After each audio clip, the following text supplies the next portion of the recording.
पहली बार इंटीग्रेशन का कोई बच्चा साइन देखता है, खास करके 11th वाले के सामने ऐसा आता है ना सांप जैसा, वो बोलता है सर ये क्या आ गया मेरे सामने। डरने की कोई बात नहीं है, इसका फिजिकल सिग्निफिकेंस देखोगे तो आप बोलोगे सर ये बेवकूफ बनाया गया मुझे। सच में बेवकूफ बनाया गया है। एंड कैलकुलस है, हर फिजिक्स वाले ने दिया है, तो वो लोग समझदार लोग होते हैं। ठीक है, अब मेरी बात को ध्यान से सुनिएगा बेटा। इंटीग्रेशन में आज क्या हम कवर करेंगे, introduction and basic integration solve करेंगे। मैं आज ये मान करके चलता हूं कि अगर कोई बच्चा एग्जाम देने गया, उसको इंटीग्रेशन का बहुत बेसिक से फॉर्मूलाज आते हैं, लेकिन वो बच्चा बहुत स्मार्ट है थोड़ा बहुत मैनिपुलेशन करने में। झूठ बोलना भी एक कला होता है, झूठ बोलना भी कला होता है। झूठ बोल के पकड़े जाना कला नहीं होता है, झूठ बोल के बच जाना कला होता है। जैसे बोलते हैं ना, चोरी करना पाप नहीं है, चोरी करके पकड़े जाना पाप है, वही चीज है। तो ठीक है सर, इंटीग्रेशन पहले समझिए, बहुत बहुत बड़ा कैलकुलस की वॉर है, इसके ऊपर बुक लिखा गया है कि द वॉर ऑफ कैलकुलस। दो लोग आपस में झगड़ चुके थे, ऑब्वियस बात है, न्यूटन एंड लेबनीज, वही न्यूटन जो आप जानते हो, जिनका नाम आप सुने हो। ठीक है, अब इंटीग्रेशन की कहानी को इवॉल्व होते हुए देखेंगे आप कि सर इंटीग्रेशन आया क्यों। और ये सिंबल हम लोग देखते हैं dy बाई डी एक्स, हम लोग जो सिंबल देखते हैं dy by D x, sir उसके बाद ये इंटीग्रेशन क्यों आया। मीनिंग समझिएगा आप, मीनिंग समझिए, मजा आएगा आपको। बेटा अभी तक हमने जो पढ़ा है, हमने जो भी पढ़ा है उसका मीनिंग था dy बाई डी एक्स। जो मैंने आपको बताया बेटा कि ये होता है, इनके कुछ सिनोनिम्स होते हैं। लाइक कोई बोलता है फर्स्ट डेरिवेटिव, कोई इसको फर्स्ट डेरिवेटिव बोलता है, कोई रेट ऑफ चेंज बोलता है, रेट ऑफ चेंज बोलता है, कोई इसको ग्रेडियंट बोलता है, कोई इसको डिफरेंशियल कोएफिशिएंट बोलता है। ये सारी की सारी एक ही चीज है। इसको आप डिफरेंशियल कोएफिशिएंट भी बोल सकते हैं, कोई दिक्कत की बात नहीं है। इनफैक्ट आप डिफरेंशियल इक्वेशन में यही चीज सीखोगे, dy by D x is differential coefficient, और जो इक्वेशन डिफरेंशियल कोएफिशिएंट को कंटेन करता है उसको डिफरेंशियल इक्वेशन बोला जाता है। आने वाले चैप्टर में आप देखोगे रेट ऑफ चेंज बोला जाता है, ग्रेडियंट बोला जाता है, स्लोप बोला जाता है। जब dy बाई डी एक्स निकालते हो, किसी tan थीटा भी आप जानते रहोगे ना, इसको टैंजेंट के नाम से भी जाना जाता है, लाइक स्लोप। मेरी बात को ध्यान से सुनिएगा। लोगों ने सोचा कि dy बाई डी एक्स का मीनिंग ये है, then you tell me what is the meaning of this dy and this dx। अगर मैं dy और dx, आप लोगों को बोला गया रहेगा कि dy और dx को आप रेशियो मत समझो। If it is ratio then tell me what is dy and what is dx। अगर मैं बात करता हूं रेशियो की, जैसे एग्जांपल लू 4/2, तो आप बोलोगे सर ये रेशियो है जिसमें 4 एक नंबर है, 2 भी एक नंबर है। तो क्या dy बाई dx को आप रेशियो बोलते हो, रेट ऑफ चेंज बोलते हो, तो क्या एक सर नंबर है या दो वेरिएबल का रेशियो है, ये है क्या। तो टिल नाउ आप दिमाग लगाओगे तो बेटा हमने इसका मीनिंग डिसाइड नहीं किया है। अभी तक हमारे पास इसका आंसर नहीं है कि dy बाई dx का अगर सेपरेट कर दो तो मीनिंग क्या आता है, हमारे पास कोई आइडिया नहीं है। अब आपको समझ में आया रहेगा मैं क्या पूछ रहा हूं आपसे। So till now we don't have any meaning and any specific meaning of separately dy and separately dx, but the time when integration enters into the picture, कहानी चेंज हो जाता है। अब देखिए सर, इस कहानी की शुरुआत होती है सम से। जब आप डेफिनेट इंटीग्रेशन पढ़ोगे तो आपको पता चलेगा कि ये कर्व के अंदर का, कर्व के अंडर का एरिया निकाल के देता है। So definite integration is whole about area under curve. हम एक कर्व के अंदर का एरिया निकालते हैं। आप जब आप बीटेक में जाओगे, थोड़ा और बड़े हो जाओगे, तो you will face multiple integration, double integration, मतलब दो साथ एक साथ देखोगे। अभी आप ऐसा देख रहे हो, फिर आप ऐसा देखोगे, फिर आप ऐसा देखोगे, फिर आप ऐसा देखोगे, बहुत सारा आ जाएंगे। उस टाइम पे आपको समझ में आएगा कि सर क्या ही चीज हमने पढ़ के गया है। अच्छा हुआ कि हमने 11th-12th में इसको अच्छे से पढ़ा था। So calculus is gonna change your life. If you want to be engineer then calculus has to be like 1 2 3 4। तो हमारे पास बेटा कोई मीनिंग नहीं है dy एंड dx का। तो इसका मीनिंग जस्टिफाई करने के लिए लोगों ने सोचा कि अगर कोई, ध्यान से सुनना, मजा आएगा आपको, अगर मैं ऐसा लिख दूं, अगर मैं ऐसा लिख दूं कि sir integration of dx is what, integration of dy is what, integration of dz is what, ये तीनों का मीनिंग क्या होगा? आप इंटीग्रेशन लगाए, क्यों लगाए? इंटीग्रेशन ऑफ dx का मतलब क्या होता है? लेट्स से कि बेटा ये x होता है, ये y होता है एंड ये z होता है। लेट्स से कि sir x is the integration of dx, y is the integration of dy and z is the integration of dz। तो मीनिंग क्या है सर इसका, मतलब समझाइए। x dx का इंटीग्रेशन है, y dy का इंटीग्रेशन है, z dz का इंटीग्रेशन है। बोलने का तरीका देखिएगा, दुनिया की हर चीजें अपने ही छोटे छोटे पार्ट से मिलकर बनी होती हैं। दुनिया की हर चीजें अपने ही छोटे छोटे पार्ट से मिलकर बनी होती है। आप ये फोन को देख रहे हो, फोन इनफैक्ट आप इनको छोटे छोटे पीस में बांटोगे तो आपको दिखेगा कि सर ये फोन को छोटे छोटे पीस में बांट रहा हूं, तो ये अपने छोटे छोटे कंपोनेंट से मिलकर बना है।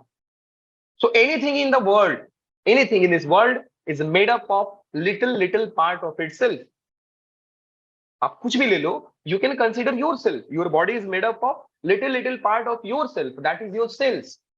Millions of billions of cells मिले हैं और आप फॉर्म में हो, आप बने हो। तो बेटा मैं लिख रहा हूं, ध्यान से सुनना। This x is now anything, this x is now anything, this equal to means is, equal to anything is, anything is sum total of, sum total of dx का मीनिंग समझिए, little little part, little little part of itself. क्या meaning समझ में आया आपको? हर एक term को मैं जस्टिफाई कर दिया आपके सामने कि मैंने एक सिंबल लिखा है तो उसका मीनिंग क्या होता है। सो x is anything equal two is integration, that means some total of d, मतलब लिटिल लिटिल पार्ट ऑफ, और किसको मैं ऐड कर रहा था? x को। मैं किसको ऐड कर रहा था? x को। मैं किसको ऐड कर रहा था? x को। So anything is sum total of little little part of itself. That means guys, क्या आपने समझा कि y is a sum total of little little part of y, z is, z is sum total of little little part of z, and this is what integration. तो sir integration में हम उसी चीज के छोटे छोटे टुकड़ों को ऐड कर देते हैं और उसको बड़ा बनाते हैं, यस है ना, स्मॉल मिलाते जाओ लार्ज बनाते जाओ, यही से इंस्पायर्ड है। So anything is a sum total of little little part of itself। हमने ये सीखा। कहानी में मजेदार ट्विस्ट देखिए, कहानी में मजेदार ट्विस्ट देखिए। आज तक आप लोगों ने सुना था, अब आप देखोगे। आज तक आपने सुना था कि sir integration is reverse process of differentiation, but still now you guys don't have any proof. Now today I will evolve this, today I will evolve this. देखिए ध्यान से, मजा ना आए तो बोलना मेरे को। सर ठीक है, आपने तो बोल दिया कि इंटीग्रेशन ऑफ, या little little part of anything is उसका बड़ा वाला पार्ट, किसी भी छोटे छोटे पार्ट का आप ऐड करोगे तो उसका बड़ा पार्ट मिल जाएगा। लेकिन कहानी में मजेदार की बात ये होगी कि मैं एक नया वेरिएबल इंट्रोड्यूस करा दूं। So what is the meaning of y dx? What is the meaning of y dx का इंटीग्रेशन? आप अब ये नहीं बोलोगे कि sir anything is a sum total of little little part of itself, तो बीच में y का मीनिंग क्या हुआ? बीच में y का मीनिंग क्या हुआ? ठीक है, मैं एक पॉइंट के लिए कंसीडर करता हूं कि सर ये जो है किसी i का, i के इक्वल है। मुझे मालूम है कि सर इंटीग्रेशन के अंदर जो फंक्शन होता है वो कुछ छोटा सा पार्ट होता है, उसको आप इंटीग्रेट कर दोगे तो कोई एक नया बड़ा सा पार्ट देके जाएगा आपको। Why not we should assume कि सर ये i देकर जाएगा, and I is a symbol of integration, that's why I am using here। i को इंटीग्रेशन, i मराठी में i को माँ बोला जाता है, i। ठीक है, तो i हो गया बेटा। मैं मान लिया कि sir integration of y dx is nothing but i। अब मैंने आपको ये सिखाया कि I itself is the sum total of little part of I। तो मैं इसको ऐसा लिख सकता हूं कि नहीं कि sir I is sum total of little part of I। Now this will become integration of dy equal to integration of y dx। कहानी समझ रहे हैं कि अगर दो चीजों का छोटा छोटा पार्ट इक्वल है, अगर दो छोटे छोटे, just observe the meaning of equal. Equal का मीनिंग समझते हो आप? इक्वल का मीनिंग समझते हो आप? इक्वल इज नॉट कि सर आपने बोल दिया x इक्वल टू 4, तो इसका मतलब क्या होता है मालूम है आपको? x का वैल्यू 4 है, सिर्फ ये बोलना बड़ी बात नहीं है सर। x का वैल्यू 4 है, ये कोई बड़ी बात नहीं है बोलना कि x इक्वल टू 4, कि x का वैल्यू 4 है। Not, this is not the only meaning of x equal to 4। x equal to 4 का मतलब ये होता है बेटा कि अगर आप इक्वेशन में x का वैल्यू 4 रखोगे तो उसको सेटिस्फाई करेगा हर पॉइंट पे, हर जगह पे सेटिस्फाई करेगा उसको। अब कहानी को ध्यान से समझिएगा, अब कहानी को ध्यान से समझिएगा। इसी अलजेब्रा को लेटर ऑन, अच्छा ज्योमेट्री तो पहले आया था इससे, इसी अलजेब्रा को आप इक्वल का साइन ज्योमेट्री में पढ़ते हो, कॉन्ग्रुएंसी का। ये इक्वल का साइन होता है ज्योमेट्री में, इक्वल का साइन होता है ज्योमेट्री में। इसका मतलब समझे कि सर कॉन्ग्रुएंसी का मतलब हमने ये देखा था कि सेम साइज शेप, मतलब एवरीथिंग सेम होना चाहिए, हर चीज सेम होना चाहिए। इसका मतलब बेटा समझे, हर चीज का मतलब ये होता है कि उसके छोटे छोटे कंपोनेंट्स भी सेम होने चाहिए। ऐसा नहीं है कि आप कोई बड़ा चीज और छोटा चीज को कंपेयर कर दोगे वो कॉन्ग्रुएंट होगा, नहीं होगा। It may be similar but it can not be congruent, because उसके हर पार्ट में आप थोड़ा सा डिफरेंस देख लोगे। Now guys listen very carefully, if these two integration is equal that means इनका हर छोटा छोटा पार्ट भी इक्वल होगा, because the symbol of equality I am saying this, ये इक्वालिटी की सिंबल की चलते मैं बोल रहा हूं कि बेटा इसका छोटा छोटा पार्ट इक्वल होगा। तो बेटा यहां से हो जाएगा dy is equal to y dx। इसका मतलब समझे बेटा, dy by dx is equal to y, d by dx equal to y. कहानी को इवॉल्व होते देखिएगा। If y is sorry if हाँ जी, अगर y का इंटीग्रल i है, अगर y का इंटीग्रल i है तो i का डिफरेंशियल y है। प्रोसेस देखिए, अगर y का इंटीग्रल i है, y का इंटीग्रल i है तो i का डिफरेंशियल y है। If integral of y is i then differential of i is y। पर समझे आप कि दोनों रिवर्स प्रोसेस है, दोनों रिवर्स प्रोसेस है। इसलिए दुनिया वाले ने बोला integration is the reverse process of differentiation. Integration is the reverse process of differentiation. मैं हर मीनिंग को जस्टिफाई किया हूं कि अगर मैं यहां पे साइन ये यूज किया उसका प्रॉपर मीनिंग क्या था। वंस मोर गाइस, वापस से समझिए। हमने इंटीग्रेशन में यही समझा कि sir anything is the some total of little part of itself. Anything is the some total of little part of itself. z is sum total of little part of z। तो मैं मान के चलता हूं कि सर इंटीग्रेशन के अंदर जो बैठा है ये किसी ना किसी चीज का सम टोटल होगा। तो लेट्स से कि sir i is the some total of y dx, little part of y dx। y and x का छोटा छोटा पार्ट मिल करके i बनाते हैं। फिर हमने सेम कहानी को दोबारा समझा कि सर i जो है ये अपने ही छोटे छोटे पार्ट का सम होगा। सो i is the some total of little part of i। तो मैंने i को रिप्लेस किया इंटीग्रेशन डी के साथ। फिर हमने देखा कि सर बीच में इक्वल का साइन है, बीच में इक्वल का साइन है, इसलिए मैं डी और वाई dx को इक्वेट कर सकता हूं, क्योंकि अगर दो चीज इक्वल है मतलब वो हर जगह पे, हर एंगल से, हर तरीके से बराबर है। दैट मीन्स ज्योमेट्री में उसी को कॉन्ग्रुएंट बोला गया है। D is equal to y dx, उनके छोटे छोटे पार्ट्स भी इक्वल होंगे। अब मैं dx को नीचे लेके आ गया, मुझे मालूम मिला d by dx equal to y. और कहानी में हमने कंक्लूजन क्या निकाला कि sir if integral of y is i then differential of i is y। अगर y का इंटीग्रल I है तो I का डिफरेंशियल y होगा।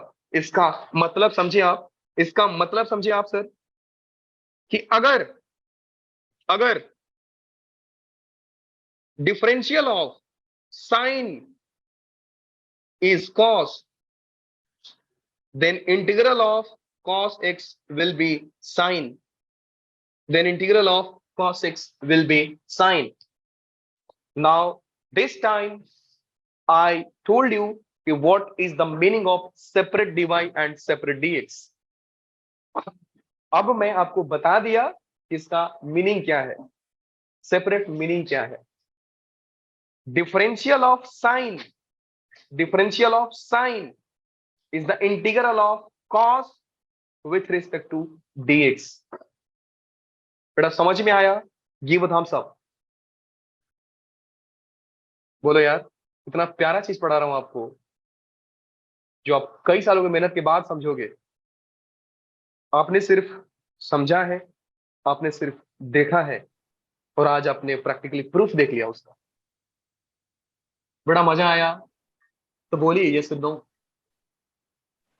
Yes sir. Do appreciate my self guys. Her time पे, हर वक्त appreciation is very important. Okay, now let's come to the picture. Integration itself is divided into two parts. Actually है तो इनके दो तीन और पार्ट, लेकिन हम लोग अभी दो समझते हैं, indefinite integration and definite integration. Indefinite integration and definite integration. Sir इस चैप्टर में हम लोग क्या पढ़ेंगे? indefinite integration पढ़ेंगे और definite integration later on पढ़ेंगे। दोनों का ज्योमेट्रिकल मीनिंग अलग अलग है, कंफ्यूज मत होना। इंटीग्रेशन, इनडेफिनिट इंटीग्रेशन का मीनिंग कुछ और है, डेफिनिट इंटीग्रेशन का मीनिंग कुछ और है। ज्यादा तो डिफरेंस नहीं है, लेकिन थोड़ा बहुत है। अब इनडेफिनिट और डेफिनिट इंटीग्रेशन को, डेफिनिट इंटीग्रेशन को हम बाद में पढ़ेंगे, इनडेफिनिट इंटीग्रेशन को अभी पढ़ेंगे। और इनडेफिनिट क्यों बोला जाता है ये आप जानते भी रहोगे, मैं सिखा भी दूंगा। ओके ओके, हमने ये सीखा कि सर आपने मुझे बताया कि if differential of anything, differential of anything, मैं एक्स पावर एन ले लेता हूं, इसका होता है n power n into x power n minus one, then integral of n into x power n minus one dx will be differential of x power n. इसका मतलब समझे दया, एन कांस्टेंट है, बाहर निकालो, ये हो जाएगा n minus one d x is equal to x power n by n. फिर इसको आप एक्स पावर एन में इंटरेस्टेड हो तो आप पावर हटाओगे, तो ऑब्वियस सी बात है बेटा कि x power n minus n है, इसमें आप एक्स पावर एन निकाल दोगे, तो यहां से मिल जाएगा आपको integration of x power n d x is equal to x power n plus one divide by n plus one. हमने ये सीखा sir, if differential of sin x is cos x, then integral of cos x will be sin x. If differential of anything sin x plus 2 is cos x, then integration of cos x dx is equal to sin x plus 2. If differential of sin x plus root 5 is equal to cos x, then integral of cos x dx is equal to sin x plus root 5. बात समझिए ध्यान से, अगर sin x का differential cos x है तो cos x का integral sin x होगा। अगर sin x plus 2 का डिफरेंशियल cos x है तो cos x का इंटीग्रल sin x plus 2 होगा। अगर sin x plus root 5 का डिफरेंशियल cos x है तो cos x का integral sin x plus root 5 होगा। आपने एक चीज ऑब्जर्व किया कि सर सेम इंटीग्रल के कितने सारे आंसर्स आ रहे हैं, सेम इंटीग्रल के कितने सारे आंसर्स ला दिया आपने। आपने बोला, यहां पे आपने लिखा है कि sir integral of cos x ds is sin x, नीचे लिखा integral of sine x, integral of cos x dx is sine x plus 2। उसके नीचे आपने लिखना वापस से integral of cos x dx is sine x plus root 5। सही कौन सा है? सही कौन सा है बेटा? मजा ना आए तो बोलना सही कौन सा है। और आप जानते हो आपके टीचर्स ने सिखाया रहेगा, इसलिए हम लोग सी ऐड कर देते हैं, बिकॉज वी डोंट नो कि सर कौन सा कांस्टेंट का डिफरेंशियल आपने लिया है कि इंटीग्रल मिला है। आपने आपने कौन से कांस्टेंट का आपने कौन से कांस्टेंट का डिफरेंशियल निकाला है कि आपको इंटीग्रल cos x ही आया, cos x ही आया। तो लोगों ने बोल दिया arbitrary constant, that is constant of integration, that is constant of integration. तो इसके चलते कहानी में आया मजेदार चीज कि if differential of sin x plus c is equal to cos x, then integral of cos x dx is equal to sin x plus c। लोग इस कांस्टेंट को प्रिडिक्ट नहीं कर पाए, तो लोगों ने बोल दिया कि this c represents the constant of integration. लेकिन फर्क समझिए दया, फर्क क्या है कि सर सारे के सारे जो भी आपके डिफरेंशियल आ रहे थे, आप ये डिफरेंशियल को देखो, आप ये डिफरेंशियल को देखो, और आप ये डिफरेंशियल को देखो, तीनों ही डिफरेंशियल को देखो, आपको नजर आएगा इनके बीच में सिर्फ एक ही डिफरेंस है, और वो बेटा है सिर्फ कांस्टेंट का डिफरेंस। साइन एक्स तो सब में सेम है, किसी में कांस्टेंट 2 है, किसी में कांस्टेंट रूट 5 है, किसी में कांस्टेंट 0 है, कुछ भी हो सकता है। मतलब सर अगर आप ध्यान से देखोगे तो इनके बीच में जो रिलेशन आ रहा है, सिर्फ डिफरेंस आ रहा है, वो सिर्फ एक कांस्टेंट का आ रहा है। हाँ, कांस्टेंट का ही आ रहा है। ठीक है, now let's see observation. Some observation पे हम लोग ध्यान देते हैं बेटा, ऑब्जर्वेशन पे ध्यान देते हैं। ऑब्जर्वेशन क्या है कि सर अब देखो, मैं जो भी बात बोल रहा हूं that all are golden statements. हर वक्त पे आपको याद आनी चाहिए कि सर ने क्या बात बोली थी, और कॉन्सेप्ट में बहुत ज्यादा यूजफुल होगा। नाउ गाइस सी वेरी केयरफुली कि हर इंटीग्रल का, आपने यहां तक देखा कि एक इंटीग्रल का आंसर ये भी हो सकता है, सेम इंटीग्रल का आंसर ये भी हो सकता है, सेम इंटीग्रल का आंसर ये भी हो सकता है, सिर्फ एक कांस्टेंट का गैप आता है। इसका मतलब समझे दया कि इंटीग्रल का आंसर यूनिक नहीं होता है, इंटीग्रल का आंसर यूनिक नहीं होता है। अब ये पॉइंट आपको जस्टिफाई कर देगा कि अगर कोई बच्चा सेम इंटीग्रेशन को कोई दूसरा तरीका से सॉल्व कर रहा है, और आप सेम इंटीग्रेशन को कोई दूसरा तरीका से सॉल्व कर रहे हो, तो एट द एंड दोनों का आंसर डिफरेंट आएगा। एट द एंड दोनों का आंसर डिफरेंट आएगा। तो आप मत बोलना हाय भैया आंसर गलत कैसे आ गया, मेरा गलत है क्या? नहीं, गलत नहीं है। हाँ, अब इतना भी ज्यादा गलत कर दिए कि उनके बीच में सिर्फ कांस्टेंट का डिफरेंस नहीं है, तो पक्का गलत है। अगर दोनों के आंसर में सिर्फ और सिर्फ किसी कांस्टेंट का डिफरेंस हुआ, then your answer is right. लेकिन अगर कांस्टेंट का डिफरेंस नहीं हुआ, अगर किसी वेरिएबल का डिफरेंस हुआ, तो बेटू बहुत मार खाओगे, आंसर गलत है किसी ना किसी, दोनों में से कोई एक का आंसर गलत है। बात समझते हो? इससे क्या सुन रहे हो? सर इतना डेप्थ में आप एंजॉय नहीं कर पा रहे हो तो कैसे करोगे यार? Enjoy the concept. ठीक है सर, आपने बोला, पहला चीज आपने बोला है कि sir if differential of anything is something, then integration of something will be anything. If differential of anything is something, then integral of something will be anything. First observation ये था कि anything is a sum total of little part of itself. फिर मैं ये बोला कि अगर y का इंटीग्रल i है तो i का डिफरेंशियल y होगा। फिर हमने ये देखा बेटा कि एक ही इंटीग्रल के आंसर्स कई सारे पॉसिबल हैं। Now just let me right all this conclusion in English language. थोड़ा लैंग्वेज में भी लिखते हैं, मैथमेटिकल फॉर्म तो दे दिए। तो पहला देखा सर कि integration is a reverse process of differentiation. हमने सिर्फ पढ़ाया नहीं, मैंने आपको दिखाया। Anti derivative of a function is not unique. हमने ये भी देखा कि सर एक ही इंटीग्रेशन के कई सारे आंसर्स पॉसिबल हैं। एक ही इंटीग्रेशन के कई सारे आंसर्स पॉसिबल है। By changing the value of c we get family of curve. इसका मतलब समझे दया कि यहाँ पे सिर्फ सी का वैल्यू चेंज करते जाओ और तमाशा देखते जाओ। कांस्टेंट फेंको, तमाशा देखो कर्व के बीच में क्या होता है। एक कांस्टेंट दो और फिर देखो सर कर्व में क्या बना, क्या ही बना है। उसके बाद देखो sir, so geometrical meaning of indefinite integration is family of curve. So geometrical meaning of indefinite integration is family of curve.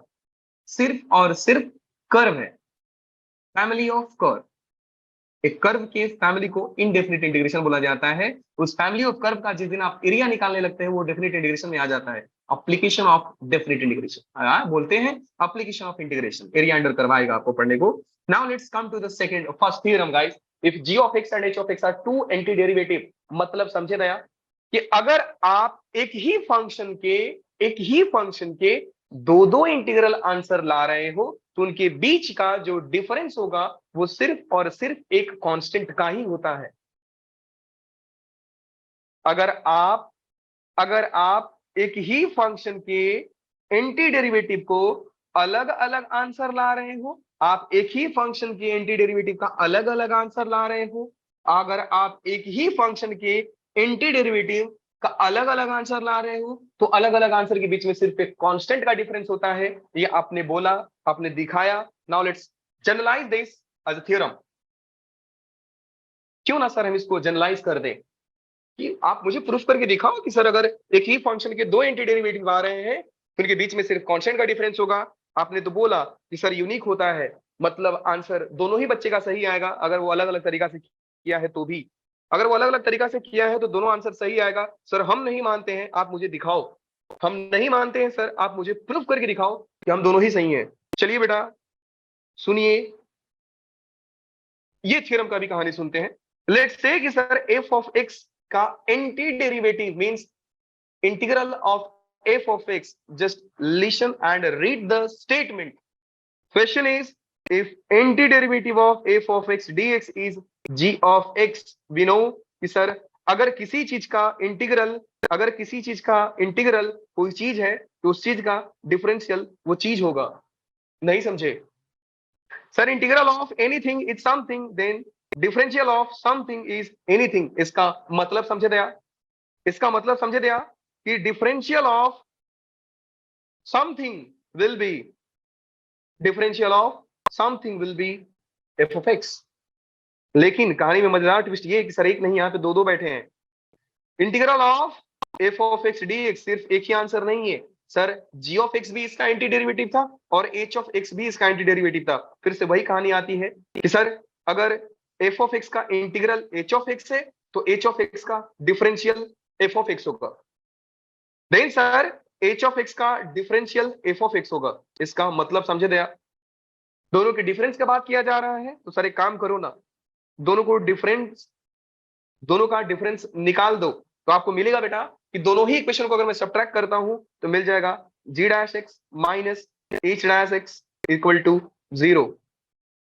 g dash x minus h dash x equal to 0। अब क्यों ना सर दोनों side integrate कर दिया जाए। Now what is the integration of 0? वाह, क्या ही तो क्वेश्चन है। देखो अगर मैं सिर्फ बोलूं बेटा कि इंटीग्रेशन ऑफ 0 आप रट लो तो आप इस चीज को रट लोगे और बोलोगे, आप दिमाग नहीं लगाओगे। लेकिन सच बताओ तो इसका एक फिजिकल मीनिंग होता है, वो भी जबरदस्त मीनिंग होता है। मैथमेटिकली फर्स्ट सुनो ध्यान से कि मैथ्स में लोग क्या करते हैं, इस चीज को ऐसा लिख देते हैं। मैथ्स में इस चीज को ऐसा लिख दिया जाता है कि 0 को लिखिए 0 इंटू 1 dx, 0 को कॉमन निकालिए 1 dx हो गया है ना। 1 dx का 1 किसका डेरिवेटिव होता है तो सर x का डेरिवेटिव होता है। तो बेटा आपने देखा कि हाँ एक कांस्टेंट आएगा क्योंकि जो इंटीग्रेशन के आंसर में फर्क आएगा वो सिर्फ कांस्टेंट का ही आंसर आता है। तो 0 into x is 0 plus c plus 0 is c. इसका मतलब समझे कि integration of 0 is c. What is the physical meaning of this? अगर मैं बोल रहा हूं कि सर कोई फैमिली ऑफ कर्व 0 है, मैं ये सोच रहा हूं कि sir anything is a sum total of little parts of itself, then 0 is the sum total of little part of 0. तो मतलब क्या बोल रहे हो आप? इसका फिजिकल मीनिंग क्या है? I am living on you guys, बताना बताना, क्योंकि आप फिजिक्स पढ़ते हो तो मालूम होना चाहिए। इंटीग्रेशन मैथमेटिकल अप्रोच बता दिया, लेकिन ये कोई आंसर नहीं है। Math is illusion. मैथ सबसे ज्यादा चीटर सब्जेक्ट है। मैथ का असली रूप जानना है, असली सच्चाई जानना है, तो फिजिक्स पढ़िए। You love the concept of maths, फिर आप देखोगे मैथ्स की सच्चाई, फिर आप न्यूज में आ जाओगे सर। देखिए sir, now till now I am considering कि sir integration of G dash x minus H dash X, इनका जो इंटीग्रल है, integration of zero DX is constant, मैंने यहाँ पे प्रूफ किया है, तो मैंने लिख दिया कांस्टेंट। तो बेटा मैंने क्या बताया आपको? मैंने आपको क्या बताया? Then the difference between them is constant, then the difference between them is constant, then the difference between them is constant. इसका मतलब समझे दया कि अगर आपका आंसर आ रहा है साइन एक्स, दूसरे का आंसर आ रहा है साइन एक्स प्लस 2, तीसरे का आंसर आ रहा है साइन एक्स प्लस 3, सबके सब सही है, कोई गलत नहीं है। जब तक कि वो डेफिनेट इंटीग्रेशन नहीं जाता है, आंसर हम सही मानेंगे, आंसर हम सही मानेंगे। ओके, क्या ही तो बात है sir. Let's come to the next picture guys, definition of indefinite integration and geometrical interpretation. जो मैंने पीछे पढ़ाया वही चीज यहां पे लिखवा रहा हूं, जो मैंने पीछे पढ़ाया वही चीज सिखा रहा हूं कि अगर जीएक्स किसी भी एफ ऑफ एक्स का एंटी डेरिवेटिव है तो एफ ऑफ एक्स उसका डिफरेंशियल होगा। Then G of X plus C is indefinite integral of F of X, and C आना लाजमी है, सी आना लाजमी है। सर कहानी समझा नहीं, जरा ठीक से समझाइए। तो बेटा ठीक से समझिए आप, कौन सी बड़ी बात है। So let's go with very simple example कि आप जानते हो बेटा कि डी ऑफ एक्स स्क्वायर का डेरिवेटिव होता है 2x। 2x। इसका मतलब समझे बेटा, 2x ही होता है, यस। तो 2x का इंटीग्रल हो जाएगा एक्स स्क्वायर, 2x का इंटीग्रल हो जाएगा एक्स स्क्वायर एंड प्लस सी आपने बोला था, तो मैं सिर्फ प्लस सी मानकर चलता हूं और लिखूंगा। Now the point is guys कि sir integral of anything represents family of curve. That means sir X square plus C is a family of curve, तो क्यों ना फैमिली ऑफ कर्व बना दिया जाए। एंड एक्स स्क्वायर का graph बनाना मैंने इसलिए लिया कि ताकि किसी बच्चे को लगे नहीं कि सर ने बहुत अजीब सा ग्राफ ले लिया है, हमको नहीं आता है तो इंटीग्रेशन नहीं आएगा। नहीं बेटा, ऐसा कोई बात नहीं है, जो आप सोच रहे हो बिल्कुल गलत सोच रहे हो। नाउ लेट्स से कि सर ये एक्स स्क्वायर का ग्राफ है। अब क्योंकि मेरे को मालूम है कि सर अगर किसी बच्चे का ग्राफ ये आया तो कोई दूसरे बच्चे का ग्राफ ये भी आ जाएगा, क्योंकि ये कांस्टेंट का ही डिफरेंस होगा ना यार, एक कांस्टेंट का ही डिफरेंस होगा ना। किसी ना किसी बच्चे का आंसर हो सकता है कि सर ये दोनों ग्राफ ना करके ये भी आ जाए। यस आई अग्री बेटा, हो सकता है, आई अग्री कि सर ये हो सकता है। फैमिली ऑफ कर्व का मतलब होता है सर, फैमिली बोला आपने तो एक से ज्यादा कर्व आ सकते हैं। There is possibility you will get number of curves, but the only difference between them all will be the difference of constant. उनके बीच का जो डिफरेंस आएगा बेटू वो सिर्फ एक कांस्टेंट का ही डिफरेंस होगा। सो लेट्स से कि अगर ये ग्राफ है बेटा एक्स स्क्वायर, तो ये कुछ मिला एक्स स्क्वायर प्लस समथिंग, ये भी कुछ मिला एक्स स्क्वायर माइनस समथिंग, ये भी मिला एक्स स्क्वायर माइनस समथिंग। आपको मालूम है कि सर प्लस और माइनस करने से ग्राफ को आप हाइट के चेंज करते हो, हाइट को चेंज करते हो तो ग्राफ ऊपर जाता है या ग्राफ नीचे आता है। तो इन सारे ग्राफ में मेरे को डिफरेंस क्या दिखा सर? मेरे को सारे ही ग्राफ में सिर्फ एक कांस्टेंट का डिफरेंस आ रहा है। तो सर आंसर सही कैसे बोला आपने? आपने आंसर कैसे सही बोला है? तो बेटा आंसर मैंने सही नहीं बोला है। Now this is the point, now the time I will prove कि ज्योमेट्रिकली सही कैसे है। मैं मानकर चलता हूं कि बेटा अगर integral of 2x dx is x square plus c, then obviously differential of x square plus c will be integral of 2x होगा सर। अभी तक तो हमने यही सीखा। इसका मतलब समझे सर कि अगर इसका डिफरेंशियल मतलब इस कर्व का रेट ऑफ चेंज, मतलब इस कर्व का ग्रेडियंट किसी पॉइंट पे निकालोगे तो उस पॉइंट पे आने वाला हर ग्राफ का ग्रेडियंट सेम होगा। क्योंकि इसका डिफरेंशियल तो यही होगा ना, इसका डिफरेंशियल तो यही होगा ना, इसका मतलब इसका ग्रेडियंट तो यही होगा ना, इसका मतलब इसका ग्रेडियंट तो यही होगा ना। सर डिफरेंस सिर्फ कांस्टेंट का है, कोई फर्क नहीं पड़ता है सर, कांस्टेंट का फर्क नहीं पड़ता है ज्योमेट्रिकली इनका, ज्योमेट्रिकली। यस वंशिका बेटा आपने हैंड रेज किया है, बताइए आप बेटो, आपको कोई डाउट? No sir. आपने हैंड रेज किया था इसलिए मेरा अटेंशन गया आपके साथ। Okay let's come to the picture guys. तो बेटा कहानी में ये बोला था कि अगर डिफरेंशियल ये इसका है, इसका मतलब टैंजेंट इसका, इसका टैंजेंट हर पॉइंट पे इतना ही आएगा, इसका टैंजेंट हर पॉइंट पे इतना ही आएगा। तो क्यों ना सर मैं एक जनरल सा पॉइंट कंसीडर करूं, क्यों ना सर मैं एक जनरल सा पॉइंट कंसीडर करूं, और मैं मान लेता हूं कि सर मैं इस कर्व के इस पॉइंट पे इंटरेस्टेड हूं, जो ये लाइन जहां जहां पे इंटरसेक्ट किया है, ये लाइन जहां जहां पे इंटरसेक्ट किया है, मैं हर वो पॉइंट पे इंटरेस्टेड हूं, मैं हर वो लाइन पे इंटरेस्टेड हूं, मैं हर वो पॉइंट पे इंटरेस्टेड हूं, मैं हर वो पॉइंट पे इंटरेस्टेड हूं। अब मुझे बारी आती है सर इन पे टैंजेंट निकालने की, अब बारी आती है सर इन पे टैंजेंट निकालने की। तो बेटा ये करो, इन सारे ही ग्राफ पे आप टैंजेंट निकालो, इन सारे ही ग्राफ पे आप टैंजेंट निकालो, तो निकालो ना सर, क्या ही फर्क पड़ता है सर, इन सारे ही ग्राफ पे टैंजेंट निकालो, इन सारे ही ग्राफ पे आप टैंजेंट निकालो, कुछ भी फर्क नहीं पड़ता है सर। इन सारे ही ग्राफ के इस पॉइंट पे लेट से कि मैं x equal to x not पे इंटरेस्टेड था, तो इन सारे ही ग्राफ के इस पॉइंट पे मैंने टैंजेंट निकाला। एंड ऑब्वियसली क्योंकि ये सारे के सारे टैंजेंट्स पैरेलल दिख रहे हैं, क्योंकि ये सारे के सारे टैंजेंट पैरेलल दिख रहे हैं, इसका मतलब समझे दया कि सारा का स्लोप इक्वल है, सारे कर्व का टैंजेंट उस पॉइंट पे पैरेलल दिख रहे हैं, इसका मतलब उनके बीच का एंगल सेम है, इसका मतलब उनके बीच का एंगल सेम है, इसका मतलब यार क्या ही सब्जेक्ट है। If you feel the language of maths ना, रियली दिस इज, कोई भी इसके जैसा है ही नहीं यार, पता नहीं क्यों। देखो जरा, समझो जरा, यहाँ पे जो थीटा आया, let's say this is theta 1, this is theta 2, this is theta 3 and this is theta 4।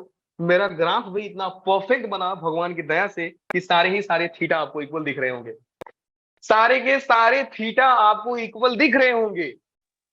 Yes sir. क्या ही तो बात है यार, इसलिए बोलता हूं डू अप्रिशिएट योरसेल्फ एंड मी,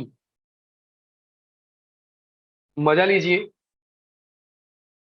अब मैं यहां से कंक्लूजन निकालना, since all tangents at this point, let's say this point is x equal to x not, all tangents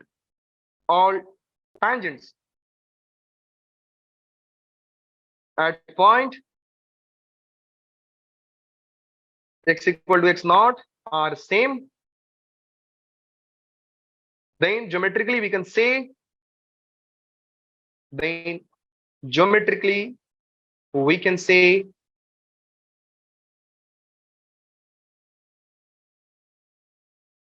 the difference between them is only a constant.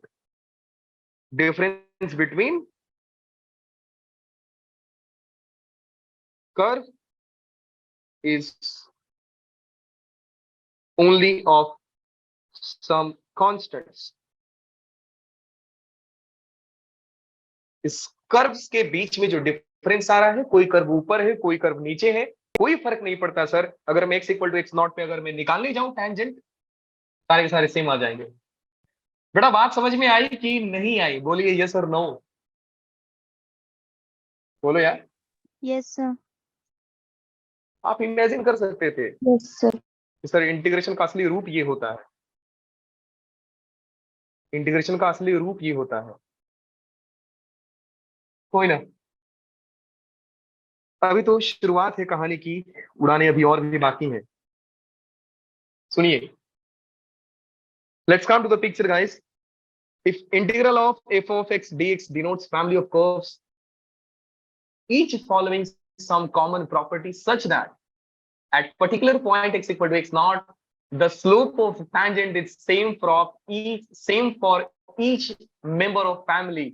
एक point पे x equal to x not पे, इस point पे आप कोई भी curve का slope निकालोगे, सारे के सारे सेम आएंगे, सारे के सारे सेम आएंगे। तो बेटा मैंने आपको कुछ रटाया नहीं, मैंने आपको समझा दिया और प्रूव करा दिया। मेरा मानना भी यही है, never cram anything, just try to prove, evolve कर दीजिए आप, because in future you are going to be engineer, and engineer is nothing but the person who creates something, the person who creates something, they all are engineer, सारे के सारे engineers. Degree doesn't matter. So as an engineer, you have to develop quality that you create everything by yourself. Now let's come to the some more noted points. कि integration को आप दो चीजों का integration मतलब दो छोटे छोटे चीज को इंटीग्रेट कीजिए, बाद में उनका टोटल निकालिए। इससे बढ़िया है कि सर हम वो छोटी चीज को बड़ा बनाए, छोटी चीज को बड़ा बनाए, स्मॉल मिलाए लार्ज बनाए, स्मॉल मिलाए लार्ज बनाए, और जब टोटल लार्ज मिलेगा वो इनके इक्वल ही होता है। इसका मतलब समझे दया कि integration is distributive over addition, and in fact we can say sir this function is also integrable at difference. Subtraction पे भी ये डिस्ट्रीब्यूटिव होते हैं और एडिशन पे भी ये डिस्ट्रीब्यूटिव होते हैं। अगर किसी इंटीग्रल में आपको कांस्टेंट दिखा, कांस्टेंट को बाहर निकालो, कांस्टेंट को बाहर निकालो, जो सत्य है उसको हम कुछ नहीं कर सकते। हम उन चीज को रखते हैं सस्पेंस में जिन पे हमको शक होता है। ए इज कांस्टेंट, तो कांस्टेंट को आप कुछ नहीं कर सकते, बाहर निकालो। एंड मैंने ये दिखाया बेटा कि आपको integration of F of x dx is let's say कि जी ऑफ एक्स सी है, देन कहानी में मजेदार ट्विस्ट देखिए। बेटा किसी का माइक ऑन है तो मैं रिक्वेस्ट करता हूं कि आप अपना माइक बंद कर लीजिए, क्योंकि जनता को डिस्टर्बेंस हो रही है। अब सुनिए बेटा कि मैं पूरे कहानी में मैंने क्या किया, एक्स को रिप्लेस कर दिया लीनियर इक्वेशन से, या लीनियर फॉर्म से। लीनियर फॉर्म से मैंने एक्स को रिप्लेस किया। सपोज करो कि अगर बेटा एक्स था यहाँ पे, तो मैंने इसको रिप्लेस कर दिया F of X plus B से। अब ये हो जाएगा G of X plus B divide by A. G of X plus B divide by A मैं आपको बता रहा हूं, क्योंकि इंटीग्रेशन में सुनो ध्यान से, क्योंकि जब आप डेरिवेटिव निकालते हो एक्स स्क्वायर का, तो बेटा यहाँ पे जो 2x आता है वो मल्टीप्लाई होके आता है। वैसे ही जब आप इंटीग्रेशन निकालोगे एक्स स्क्वायर का, तो एक्स पावर 3 देगा और ये डिवाइड हो जाता है। ये चीज मैं आपको कल प्रूफ करके दिखा दूंगा नेक्स्ट लेक्चर में। आज मेरा बस मतलब ये था कि इंटीग्रेशन के प्रति आपका सोच चेंज हो जाए और सोचना सीख जाओ कि सर इंटीग्रेशन का मतलब ये होता है। नाउ गाइस यू नो कि सर क्योंकि ये एक दूसरे के अंकल आंटी हैं। अंकल आंटी बोलने का मतलब कि sir integration is anti derivative of, integration को एंटी डेरिवेटिव बोला जाता है। डेरिवेटिव का मतलब डेरिवेटिव का आंटी है, डेरिवेटिव अंकल, इंटीग्रेशन आंटी। तो अंकल आंटी मिल करके अपने आप को नलिफाई कर देते हैं, अपने आप को इरेडिकेट कर देते हैं। तो अंदर वाला जो बैठा हुआ रहता है वो मजा लेता है और एफ ऑफ एक्स बाहर निकल जाएगा एज इट इज। लेकिन मजा तब आएगा जब आंटी बाहर हो तो घर से उनका सामान भी बाहर फेंक देती है, लाइक कांस्टेंट बाहर फेंक देती है। फिर डेरिवेटिव और ये आंटी बाहर है। जब भी आंटी बाहर देखो आप एक एक्स्ट्रा कांस्टेंट लगा दो, क्योंकि आंटी गुस्से में क्या क्या फेंक देंगी किसी को मालूम नहीं है। लेकिन अंकल बेचारे सीधे कुछ नहीं कर पाते हैं, एज इट इज दे देते हैं। ठीक है गाइस, कुछ फॉर्मूलाज हैं। I will request guys take the assess of this all. Start कीजिए एसेस लेना and please take it very easy, always. ये सारे के सारे बहुत आसान है, तो आप इनको इजी ही लेना है। Now today I am living you guys 4 minute earlier, तो प्लीज आप जल्दी से ले लीजिए। और लेने के बाद बोलिए सर हो गया, उसके बाद मैं स्लाइड चेंज कर दूंगा। Let me reverse it. कैसा दिख रहा है? ऐसा दिख रहा है, हाँ ये शायद ज्यादा आएगा ना, हाँ ये ज्यादा आएगा, ऐसा ले आओ स्क्रीनशॉट। आ गया? मैं Yes, जितने के sir. मैं सारे के सारे जितना भी लिखा हूं आपके, जैसे अरिजीत सिंह का गाना रटे हो ना, अरिजीत सिंह का गाना रटे हो, एक बार फिर से लेना, ये जरा प्रॉपर आएगा आपको।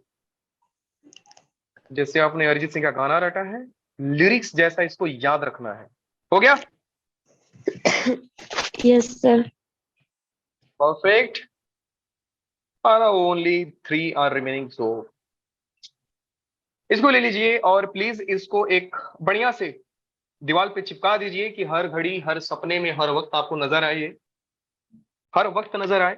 घर से बाहर गए इंटीग्रेशन दिखाई दे, अंदर आए इंटीग्रेशन दिखाई दे, क्योंकि फिजिक्स वाले सर भी आपको बहुत डांटेंगे अगर इंटीग्रेशन याद नहीं हुआ तो।